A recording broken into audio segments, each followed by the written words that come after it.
One of the questions people ask about Nirvana from time to time is, are there any unreleased Nirvana songs? There are so many bootlegs and various demos floating around online, but are there any remaining studio recordings of the band that have not yet surfaced? Are there any new Nirvana releases on the horizon?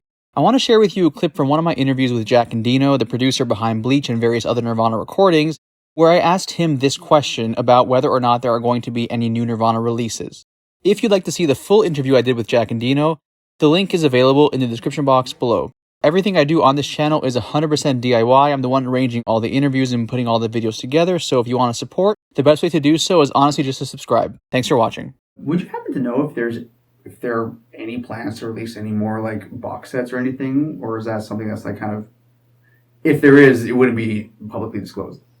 Yeah, I don't think so. I think they've kind of scraped the bottom of the barrel on this a lot. I think the only thing they have left is lots and lots of live recordings. Mm-hmm. So there is the possibility of more live stuff. I think some kind of live in utero tour thing could exist because there's some pretty good recordings. A lot of them have been bootlegged. And I suspect that there are soundboard tapes in a vault somewhere of some of the shows from the In Utero tour when Pat was in the band. You know, when it's like a 4-piece Nirvana. Yeah. So I think some of that stuff exists. I've heard some here and there, and it was really good for live recordings. So I think if somebody really wanted to, they could come up with some more live stuff. But, you know, I don't know how likely that is at this point. What's going to happen is there's going to be like a 20-year anniversary of this or a 30-year anniversary of that.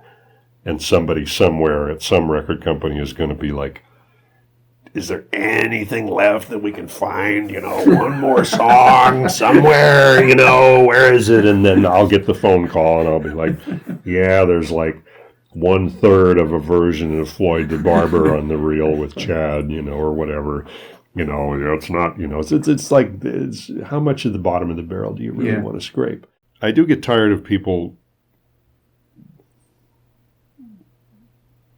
angling for personal stuff. I had a TV crew once that were like, they were begging me if there was any video footage of Nirvana during the Bleach sessions. And I said, no, we didn't have cell phones. Nobody had a video camera. You know, I mean, they barely had a working van, you know. Yeah. There's a lot of still pictures. They're all in the Bleach reissue has a lot of still photos that appeared, which are great. There is also a version of Hairspray Queen with Chad Channing that exists somewhere. There isn't much. No, I hear you, man. I hear you. In terms of remixing, you know, going back to the original session, the Dale demo, you didn't have much time to put everything together. If you could have properly mixed one song, what would have that song been? Pen Cap Chew exists as a verse, a chorus, and a complete second verse, and the tape runs out somewhere around the first line of the second chorus. The version on the box set and the version that we put on the Dale demo at the time when I made cassettes is verse, chorus, fade. I actually, when I had access to the tapes some years ago and a Pro Tools system, I pulled it out and I was able to reconstruct a version of the song because there is a complete second verse on the reel, and I was able to basically duplicate the first chorus, paste it on there, because of course Kurt sang the chorus is exactly the same in any case. The lyrics never changed. I heard, you know, there was a live version I was able to compare the arrangement to. So I was able to kind of reconstruct the song, because the original arrangement of the song is verse, chorus, repetition of the last few bits of the chorus, and then it would end. Mm-hmm. So it's possible to reconstruct the song, actually, using the second verse that nobody's heard, and a copy of the first chorus with a little section repeated. It's basically a digital reconstruction.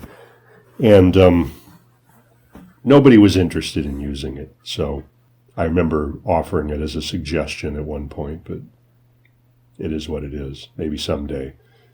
That'd be awesome. Yeah. I think that'd be really cool. Yeah, whatever. You know, it's like, Yeah, I mean, I think, like I said, there may be bootlegs of it from '87 using with the arrangement that they actually played, because I think they played it at Community World that night.